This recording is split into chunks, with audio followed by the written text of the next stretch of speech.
Okay, welcome guys. We're here with Uku Jurjendal. Hello. Welcome. Thanks for joining us today. How are you doing? I'm doing great. Very good. Is it cold where you are? Yeah, it's like 0 degrees, already almost winter. Okay. Yeah, it's still not that cold here, maybe 8 to 9 degrees or 10 degrees or something like that. And home is in Estonia? Yes, I live in Estonia and in Tallinn. Okay. And do you guys always have really cold winters there? Yeah, usually we have a lot of snow and 20 degrees minus. Okay, wow. Okay. And so at the moment, are you just obviously you've had your fight recently in Glory now? You just is it downtime? You're just chilling out, enjoying Yeah, life. not really. Only 1 week after fight, I was taking a rest completely. But now already step by step, I'm already build up new preparation for my next fight. Okay, is do you have something booked or I you? have 8-man tournament. I'm Oh, waiting. I'm of waiting course. to take. Sorry, of course. Okay, so you took a week and then that was it, straight back into Yeah, preparation. always like this. Nice. So Uko, I watched your documentary this morning on your channel. I Nice. really liked it. Thank you. Who made that? My friend and one videographist. She's doing amazing job, and I like it also. Anyone who hasn't watched it, I highly recommend it. It's really nice. So, yeah, I'm just going to ask you some questions on the basis of that, I guess.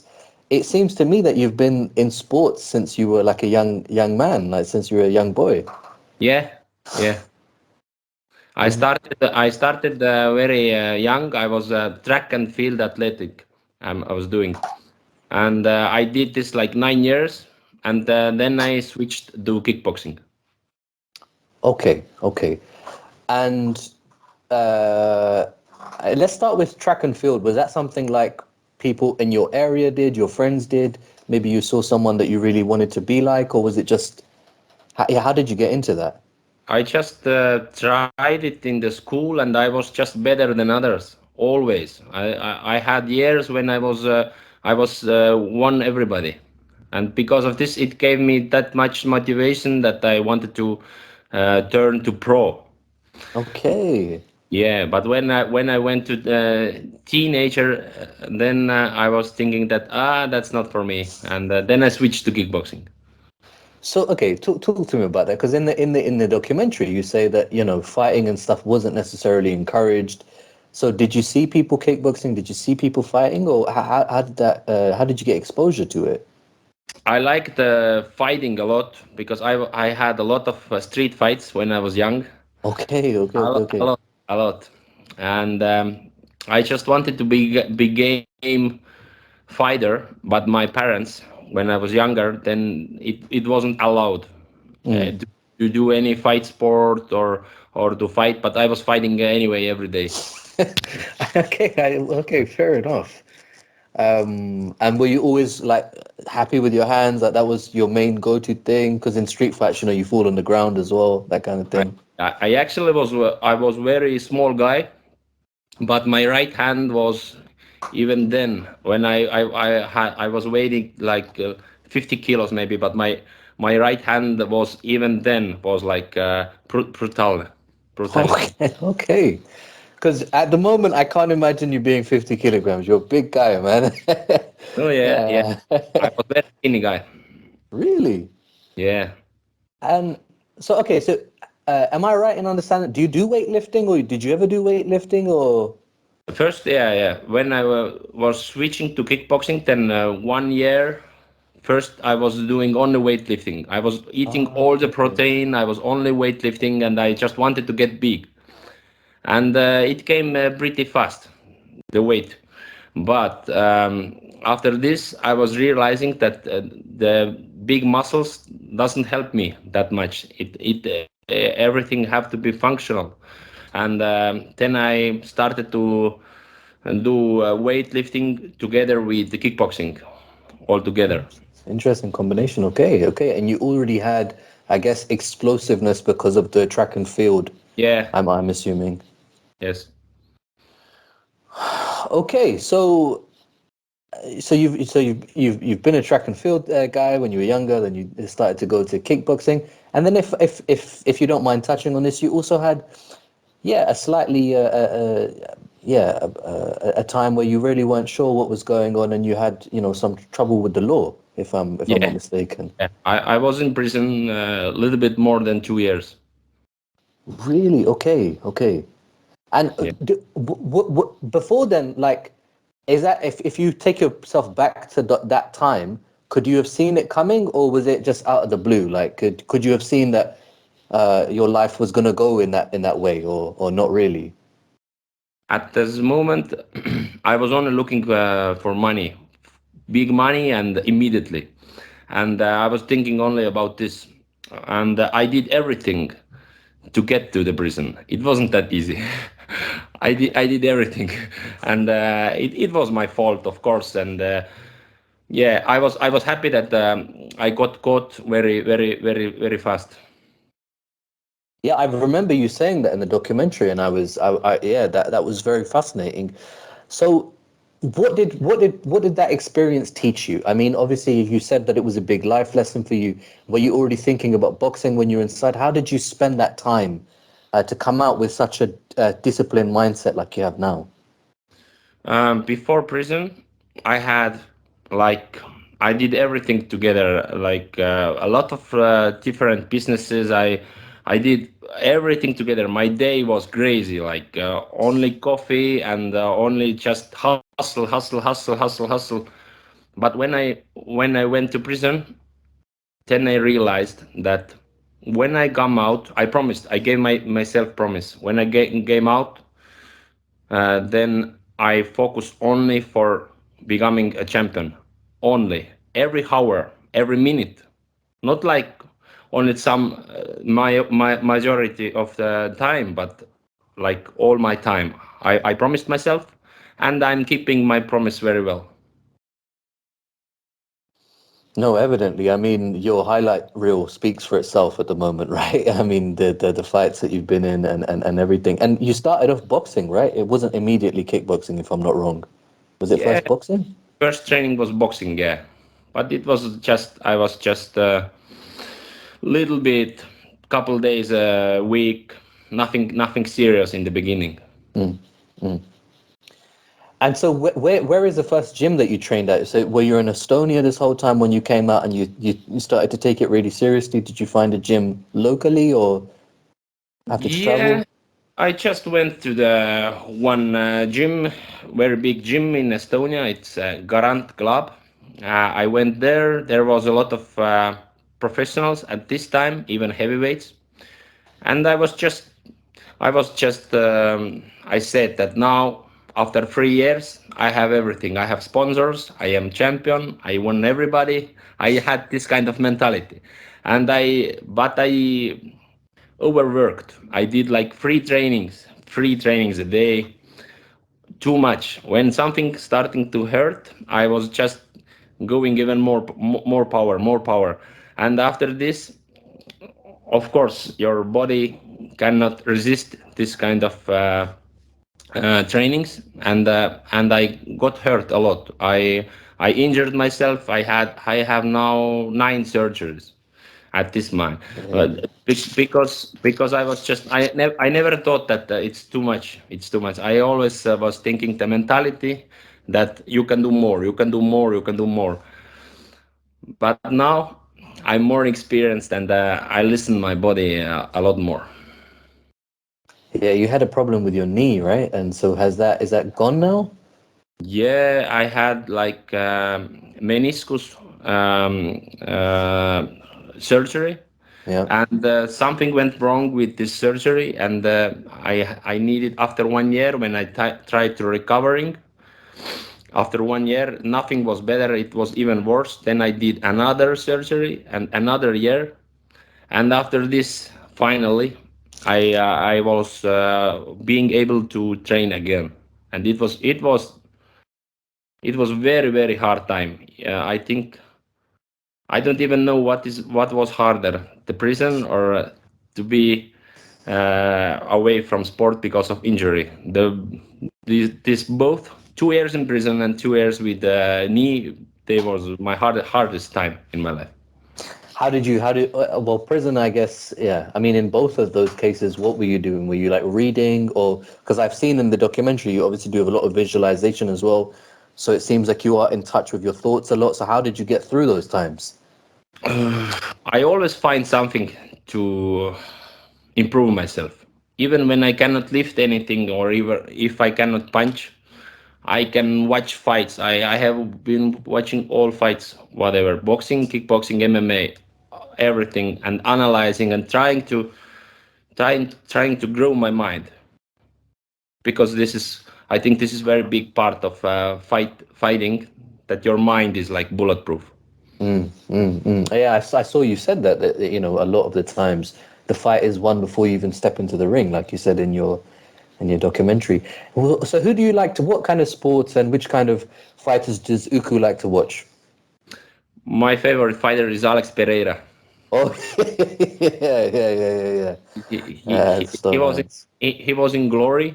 Even this time, I already watched him, and I just enjoyed to watch him. I like his unique style, and now he's doing very great things in UFC. You both have a very strong hook. Yeah, yeah. I like his style. Yeah. Um, So when I've been watching your fights recently, correct me if I'm wrong. This is just me watching as a fan, but it seems like you're a counter fighter. Like you're letting people come in, and then you explode with something really fast. Maybe it could be a kick or a hook. I'm just saying that that's what I saw from the videos. Yeah, honestly, I don't even know what kind of fighter I am. It depends on the situation. But one thing I know, I don't like to win with points. I don't like to win when referee have to uh, make a decision. I don't like this, but I only like to knock people out. It gives me satisfaction that that I have won this fight, because I have a lot of street fights, and in street fights there is never like you cannot win by points in street Mm, fights. mm, You mm, mm, have, mm. you have to win. You have to knock your opponent out, and I have the same mentality in the ring also. I think it shows. I think it shows. You seem to have very really quick and strong low kicks as well. Because like you seem to bounce and then like you whip them across and very low at the legs, or at least in the last couple of fights that I've seen. So sometimes I've seen that you're standing in place and you're throwing heavy shots. Other times you're moving around and then you're throwing some really quick kicks. So out of those two, is it always situational, or do you have a preferred one that you like to stick to? It depends of opponent, and it depends of everything. I think this is like instinct, Mm, mm, nothing more. Because I don't think anything in the fight. I can say I don't think. I don't think too much. okay, that's good. I guess it means you're relaxed, right? Yeah. So how can people be relaxed, like whether they're sparring or fighting? What would you, any tips on that? Mm. You just have to take it like it's life or death. For me, it. I think I cannot recommend it to everybody. Mm, I am this kind of person who can perform extremely well when the situation is like very bad. I can perform only like this, and then I have to put my mentality that this is life or death, and this kind of situation gives me the key to win my opponent. For me, this is not like only like sport, mm. like a real situation, real life or death. It's pretty intense, man. Okay, and I guess it helps you perform to that level as well. So I saw a really I saw a fight. It wasn't in glory. It was with like a golden ring, and I think it was slam wrestling or something. Yeah, it was some local fight show in Finland, but there was also pro fights. Okay. Yeah, you threw a really like a really nice overhand, man. Yeah. It came out of nowhere. Does that ever hurt your shoulder? Because you throw it really quickly, like you just whip it across. I think it came from track and field because I was throwing. I was throwing Oh, everything. This movement it comes from track and field, and I feel very comfortable with this. okay. And because I've seen you do the same kind of thing when you're doing the Superman punch. Like there's another fight in Senshi. Yeah, so you kind of like skip across the guy and then you jump up and then you throw the Superman punch again with your arm overextended. So that came out of nowhere as well. And what has it been like? So obviously, when you before you came to Glory, and now that you've fought in Glory, how different are those experiences fighting at this kind of level? My debut in Glory went like very bad. I was getting ill at the in my debut in Glory against Kahab. I had some food poisoning, like really 2 days before fight. It started already. I couldn't eat anything. I couldn't drink anything. I was just throwing up all the time. I was lying to the doctor that I'm okay, but because I wanted to fight so much, and it was mistake, big mistake. Because in my last fight with Badr, I also had flu, but the flu is nothing compared to food poisoning or something virus with stomach. It just drain all your energy. After 30 seconds, I was like, I'm in very wrong place in the very wrong time. I felt it immediately, but I survived. I survived. I lost a fight with points, but I survived. Ah, you went the whole 3 rounds, right? It was yeah, you went the whole 3 rounds. And what okay. But then after that you fought I don't remember the guy's name, but you got a knockout in that one, and then I believe that you fought Rimdeika, okay. Lithuanian fighter, yeah, Mantas Rimdeika. Yes. And man, that knockout was scary to watch, to be honest. I hope that the guy is completely okay after that. And then you fought against Martin very recently. Martin Terpstra, yeah. Yes. How did you deal with that? I mean, the guy is a giant. He's so tall. Did you have to rely on your footwork or? I just went to war with him. I knew that I was destroying his leg, same thing, and I saw in his face that he don't like these kicks, and he came to trade punches with me, and I was ready for this, Mm, and I won mm. because I was stronger. I am stronger. Was was and then yeah, now you've obviously had the huge fight against Badr. And when did you find out that that was going to happen? How much prep time did you have for it? What were you thinking? 2.5 weeks before fight, my manager called. Okay. It was like immediately. Of course, there's a no question. Of course, let's take it. And my preparation was pretty like because before this I also had a fight with Terpstra and also with Rayab Sadeh. Ah, yes, of course, Barum. Yeah. I was hurt a little bit. My feet was hurt. I wasn't fully recovered, and I was like doing easy training only. But all my preparation was like being healthy, eating Mm, good, training a little bit because I knew this time it's so little time that I cannot train anymore hard. It doesn't mm. give me anything. And I was just eating healthy and feeling mentally very strong and working only for this. And I felt very good energy in the fight. Yeah, and you came out with a great result. I mean, did you have a lot of nerves before, or was it just you just Yeah, forgot? nerve was very big, especially in the weigh-ins and before fight, of course. But in the ring, it wasn't different. And did you grow up watching some of these guys like Badr and the other Yeah, the Badr, K1? Badr is my favorite fighter, Okay, favorite okay. Moroccan fighter for sure. Was I was watching his fights when I didn't have any fight before in the ring at this time, and he was my favorite. and I always like to watch him. And I never thought that it's possible that I can fight with him, because I was starting at this time. Was. And okay, so with Barham, I heard you say in your post-fight interview that that's something you want to do again, right? You Yeah. want to, yeah. Yeah, but I think we will meet in the 8-man tournament. In the 8-man tournament, yeah. It depends how it's going, but I think we will meet. And have you been in a tournament before, or is this your first time? I have had a couple of 4-man tournaments and one 8-man tournament. Okay, wow, wow.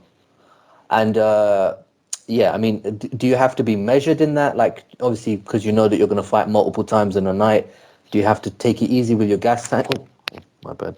Take it easy with your gas tank, or you know, you just go for treat every single fight like a separate fight. I don't think that it's that. I think every fight matters. Yeah. And have to have a lot of luck also Mm. to get through all the fights. Yeah. Luck is very important for there. I have heard a lot of like opinions that that's not luck, that you can do anything, blah blah blah. But in heavyweight fight in kickboxing, luck is very important. Mm. Mm.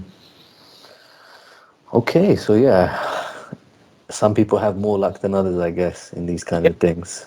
If it's not your day, then you can be fully prepared. But if it's not your day, then it's not your day. It's I not think. there.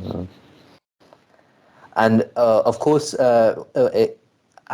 what kind of mentality would you have in the future, and have you had in the past? Like, if you suffer a loss, how do you build yourself back up from that? You mean prison? No, no, Or no. what? Sorry, we're in a fight. In a fight. So, You mean before fight? How to build up? no. So what I mean to say is, let's say that you've had a fight. So right now you're coming off some great wins. I'm saying in the past, if you've had a loss, or in the future, if you have a loss, how do you deal with that so it doesn't take too much of your energy and your mind? You come back from it. For me, it doesn't matter, win or lose. I always the same. Like, I'm a hard worker always. I never saw anybody who worked that hard like me. I can honestly say that. But only hard, but smart. And most important is that you have this routine that you are doing small steps, small steps, small steps every day, every hour, always, always, always. And it doesn't change. If I win, it doesn't change. I don't want to be too much thinking only about this feeling, only this winning. But of course, this feeling when you win, you need to experience this like a fully, because it also is like manifestation that I can switch. If I have a next fight coming, I can switch the same feeling. I can remember this feeling, and it gives me edge. And the same thing when I lose. I all start to work immediately. That's incredible. That's incredible. So do you do ice baths, if I'm not mistaken, or do you only do them before the fights? No, I do. There was time when I was doing every day, like 5 minutes every day, Okay. all year, every day, and this is the best. This the best recovery tool what I ever tried. So do you ever take warm showers or only cold? No, no, no, no, only cold. I was swimming 1 hour ago. I was going to swim. Our water is also not very warm at the moment, 4 degrees or something. It's cold. But I just went to the lake Mm-hmm. and swimming 5 minutes and coming back, and that's okay. Do you do freestyle or breaststroke?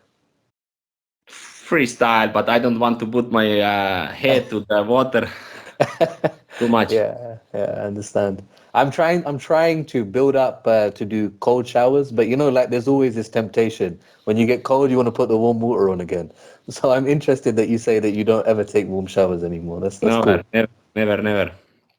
Because then there is no point anymore. I like to do this cold water, and after this, I like to do movement to Mm, make my body warm up.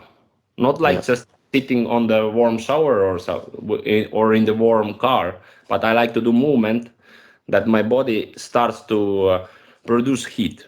Then the effect is the best. Do you do like a footwork routine for your kickboxing or just general movement? Everything. I like to shadow boxing a lot, and my cardio comes only from shadow boxing. And sometimes I'm just shadow boxing like 3 hours continuously. I just listen to very good music and I go with the flow. For me, it's like meditation. That's really cool. And what kind of music do you like to listen to? I think house, techno, or something like this. But it's different. It depends. Yeah, yeah. Did you ever play any video games growing up? No, never, Okay. never. Okay, fair enough. No, there's a soundtrack I could recommend you for that I use for running, but it's kind of housey, but never mind. Okay, cool. Okay, this is super interesting. I because when I watched the documentary, I could see that you're very in touch with your thoughts. You're a very hard worker. You've got such a bright attitude. You know, you when you had your knee injury as well, the way you were talking about it, and it looks like there's going to be big things from you in the heavyweight tournament. Do you see yourself being at heavyweight the whole time? Can you see yourself making light heavyweight in the future or something like that, or is heavyweight your home? I tried. I was like 100 kilos before, and I tried to be like light heavy, but that's not for me. I like to eat, and I eat a lot, so What it's easier. What's your cheat meal? I don't have because I eat everything. Okay, fair enough. Yeah, fair enough. Would you come and train in Holland ever? I have been in Mike gym. I was Okay. a couple of weeks, 2018 maybe. Okay, nice. Well, if you do come to Holland, just give us a shout. We'd love to come and hang out with you a little bit and maybe do some ice showers or something, you know. But like, have you done have you seen Wim Hof before? Have you done stuff with him? I have read his books, 2 of his books, and yeah, he gave me this ice bath thing. Okay, sweet. Okay, well, Uku, thank you so much for your time. Well, it's such a pleasure to talk to you, and we hope to hear from you again when you have your next fights coming up. And will you be watching November 4th, Collision 6, Rico and Cookie? Of course. What are your thoughts? Do you think do you have any kind of ideas of who might take it? I think Rico can do it. Okay. Still. But let's see. Never know in heavyweight, you need to have luck. It's never 100%. Exactly like you said. Okay, and what time is it where you are at the moment? It's also 5 p.m. or? I think it's 6 p.m. already. Okay. So the day's getting on. Well, thank you so much for your time, and yeah, I'll see you soon, I guess. Thank you. See you. Os. ChampsTalk, als je knokken niet meer krijgt uit je kop. ChampsTalk, ouwe hoeren zonder rem op de klok. ChampsTalk, voor mijn strijders en mijn vechters pas zinnen. Ga lekker zitten en laten we beginnen met de ChampsTalk.